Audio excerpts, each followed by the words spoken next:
ഇന്ന് ഉച്ചയ്ക്ക് ഊണിന് ചീരക്കറി ആയിരുന്നു കേട്ടോ. അപ്പോൾ ഈ ചീരക്കറി കഴിക്കുന്ന സമയത്താണ് ഈ ചീരയുടെ ഓപ്പർച്യൂണിറ്റി എത്രത്തോളം ഉണ്ടെന്ന് ഒന്ന് ഗൂഗിളിൽ സെർച്ച് ചെയ്ത് നോക്കിയത്. അപ്പം ഗൂഗിളിൽ സെർച്ച് ചെയ്തപ്പോഴാണ് ഈ ചീര കൊണ്ട് വ്യത്യസ്തങ്ങളായിട്ടുള്ള നിരവധി ബിസിനസ്സുകൾ സ്റ്റാർട്ട് ചെയ്യാൻ പറ്റുമെന്ന് മനസ്സിലായത് കേട്ടോ.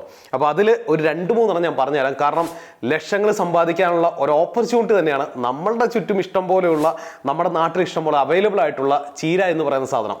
അതിൽ ഒന്നാമത്തത് ചീര വെച്ചിട്ടുള്ള ചിപ്സാണ്. നിങ്ങൾ ഒരിക്കലെങ്കിലും ചിലപ്പം കഴിച്ചിട്ടുണ്ടാവും, ചിലപ്പം കഴിക്കാത്ത ഒട്ടനവധി ആളുകളും ഉണ്ടാവും. പക്ഷേ ചീര വെച്ചിട്ടുള്ള ചിപ്സ് പൊട്ടറ്റോ ചിപ്സിനേക്കാളും മുന്നിൽ നിൽക്കുന്ന, അല്ലെങ്കിൽ അതിനേക്കാളും ടേസ്റ്റി ആയിട്ടുള്ള ഒരു സാധനമായിട്ട് തന്നെയാണ് ആളുകൾ കൺസിഡർ ചെയ്യുന്നത്. അതുപോലെ തന്നെയാണ് ആളുകൾ റിവ്യൂ ചെയ്തിട്ടുള്ളത്. അപ്പോൾ തീർച്ചയായിട്ടും ചീര ചിപ്സിന് അവിടെ വളരെ പ്രാധാന്യമുണ്ട്, അവിടെ നല്ല സ്കോപ്പും ഉണ്ട്. കാരണം എന്താണ്, ഈ ചീര എന്ന് പറയുന്ന സാധനം ഹെൽത്തിയാണ് അല്ലേ.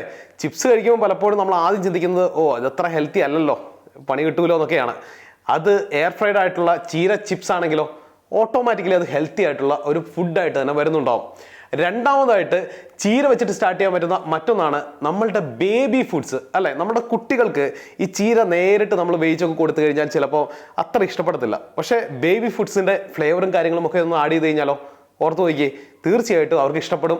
ബേബി ഫുഡ്സിൽ ചീര ഉൾപ്പെടുത്തി കഴിഞ്ഞാൽ ചീരയുടെ എല്ലാ ഗുണങ്ങളും കുട്ടികൾക്ക് ഡയറക്റ്റായിട്ട് എത്തുന്നുണ്ടാവും. നമ്മൾ പലപ്പോഴും ബുദ്ധിമുട്ടുന്ന ആ ഒരു കാര്യം ഈസി ആക്കാനും സാധിക്കുന്നുണ്ടാവും. അപ്പം ചീര വെച്ചിട്ടുള്ള ബേബി ഫുഡ്സ് ആണ് രണ്ടാമത്തെ കാറ്റഗറി. മൂന്നാമത്തെ കാറ്റഗറി എന്ന് പറയുന്നത് പെറ്റ്സ് ഫുഡാണ്. അതായത് ഇന്നത്തെ കാലത്ത് എല്ലാ വീടുകളിലും ഏതെങ്കിലും തരത്തിലുള്ള പെറ്റുകൾ ഉണ്ടാവും അല്ലേ. അപ്പോൾ ഈ പെറ്റ്സ് ഫുഡിൽ ചീര ആഡ് ചെയ്ത് കഴിഞ്ഞാൽ ആൻറ്റി ഓക്സിഡൻസ് കൂടുതലായിട്ട് നമ്മളുടെ പെറ്റ്സിന് കിട്ടാനുള്ള ഓപ്ഷൻ കൂടിയാണ് ചീര. അപ്പോൾ അതുകൊണ്ട് തന്നെ അത് നല്ലൊരു ഓപ്ഷനാണ്. കാരണം ഇന്ന് എല്ലാ വീട്ടിലും പെറ്റ്സ് ഉണ്ട്. അതുകൊണ്ട് തന്നെ നമുക്ക് അവിടെയും വലിയൊരു ഓപ്പർച്യൂണിറ്റി വരുന്നുണ്ട്. ഈ ഓപ്പർച്യൂണിറ്റികൾ മാത്രമല്ല കേട്ടോ, ഒട്ടനവധി ഓപ്പർച്യൂണിറ്റികൾ ചീരയുമായിട്ട് ബന്ധപ്പെട്ടുള്ള ബിസിനസ്സിൽ ഒളിഞ്ഞു കിടപ്പുണ്ട്. ഇപ്പോൾ ഒരു കാര്യം മറ്റൊന്നും കൂടെ ഞാൻ ഓർത്തപ്പം പറയുവാണ്, നമുക്ക് ചീര, ക്യാൻഡ് ചീര, ഈ ക്യാൻഡ് ടൂണയൊക്കെ നമ്മൾ കഴിച്ചിട്ടില്ലേ, ഈ ക്യാൻഡ് ടൂണയൊക്കെ പോലെ തന്നെ ഇൻസ്റ്റൻ്റ് ആയിട്ട് കഴിക്കാൻ പറ്റുന്ന രീതിയിൽ ക്യാൻഡ് ചീര നമുക്ക് വേണമെങ്കിൽ ഉൽപ്പാദിപ്പിക്കാവുന്നതാണ്. അതിനും ഓപ്പർച്യൂണിറ്റി ഉണ്ട്. നിങ്ങൾക്ക് ഇത് ഏറ്റവും ഈസി ആയിട്ട് മാർക്കറ്റ് ചെയ്യാൻ സാധിക്കുക ഓൺലൈൻ തന്നെയാണ്. ഓൺലൈനിൽ മാർക്കറ്റ് ചെയ്തുകൊണ്ട് പിന്നീട് പതുക്കെ നമ്മളുടെ റീറ്റെയിൽ ഷോപ്പുകളിൽ നമുക്കിതിനെ പ്ലേസ് ചെയ്തുകൊണ്ട് നമുക്ക് ഈ ബിസിനസ്സിനെ ഗ്രോ ചെയ്തിട്ട് എടുക്കാൻ പറ്റും.